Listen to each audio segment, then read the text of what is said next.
In 2005, humanity finally had the question answered, are we alone in the universe, when a hostile alien species arrived on Earth and began carrying out a horrifically effective invasion. Using massive, towering tripod war machines under the protection of impenetrable energy shields, the invaders swept across the countryside, mopping up any resistance. While the invaders landed all across the planet and engaged in combat with militaries from across the globe, today we will be focusing on a particular battle in between the United States military and the aliens fought in rural New England. A battle only known as the Hilltop Battle. The United States military had been setting up desperate defensive lines in an effort to prevent the advance of the alien invaders. However, each defensive line fell in spectacular fashion. All of humanity's weapons bouncing off of the invaders' energy shields, and the invaders' energy and heat-based weapon systems absolutely devastated humanity's military forces. We saw with stunning effectiveness in battles fought through New Jersey and New York that the invaders were more than capable of not just decimating ground forces, but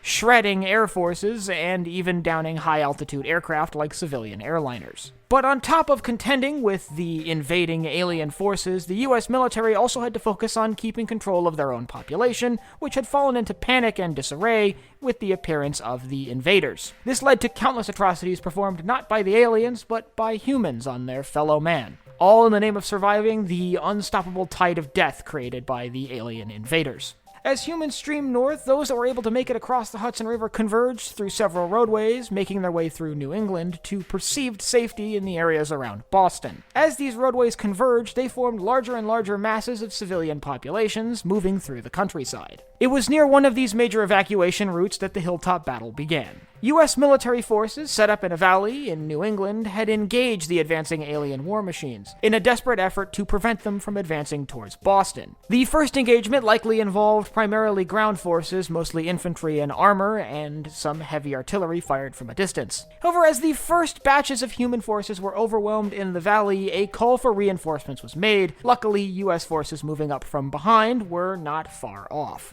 Convoys of U.S. military vehicles that had been moving up with the advancing refugee columns quickly broke away from the civilian masses and began preparing to mount a defensive line. Advancing to the top of the hills at the rim of the valley, the U.S. forces set up a defensive perimeter there where they would have a firing advantage on the alien war machines. The advancing U.S. forces included a large number of infantry, but also several armored divisions. On top of that, these reinforcements brought with them a number of air forces, including a series of Apache attack helicopters of the U.S. Army, and close air support provided by A-10 Warthogs and F-16 Falcons. Setting up a firm defensive line on top of the hill, primarily consisting of heavy armored units like M1 Abrams tanks, the American forces began raining fire down into the valley, hoping to be able to take out the war machines before they could advance any closer to the refugees or Boston. However, this defensive position likely had the reverse effect of what the US military was hoping, drawing the aliens' attention closer to the fleeing refugees. So, while US forces on the hill did the best they could to hold off the advancing aliens,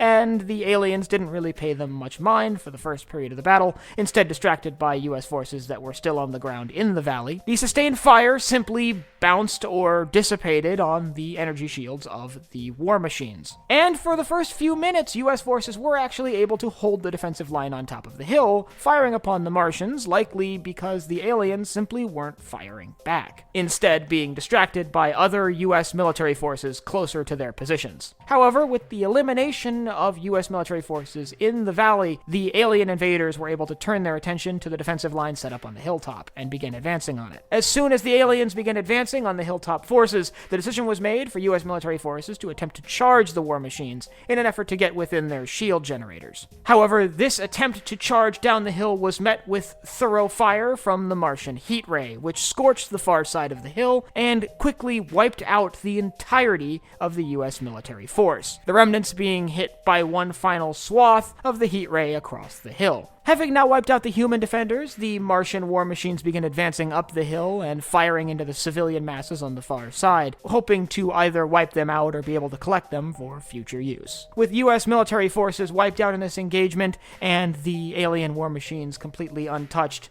this battle ended in a decisive alien victory. Ultimately, the Hilltop Battle is a perfect example of how the war between human governments and the alien invaders played out in the 2005 movie War of the Worlds. While humanity put up the best fight it could, it was ultimately ineffective against the superior technology of the aliens, and it almost always resulted in humanity's defeat. There are a lot of parallels to be made between this engagement and the engagement that occurred over Los Angeles during the invasion of 1996 depicted in the movie Independence Day. And if you'd like to learn more about that battle, I'll leave a link in the upper right-hand corner to the battle analysis on that. And if you have any other engagements you'd like to see covered in future episodes of Battle Analysis and added to the archive, you can leave them down below in the comments. Last but not least, if you enjoyed this video, head down below, hit the like button, the subscribe button, and the bell icon so you get notified when I upload new videos. So, for Sci-Fi Deep Dive, I'm Colin, and I will see you next time.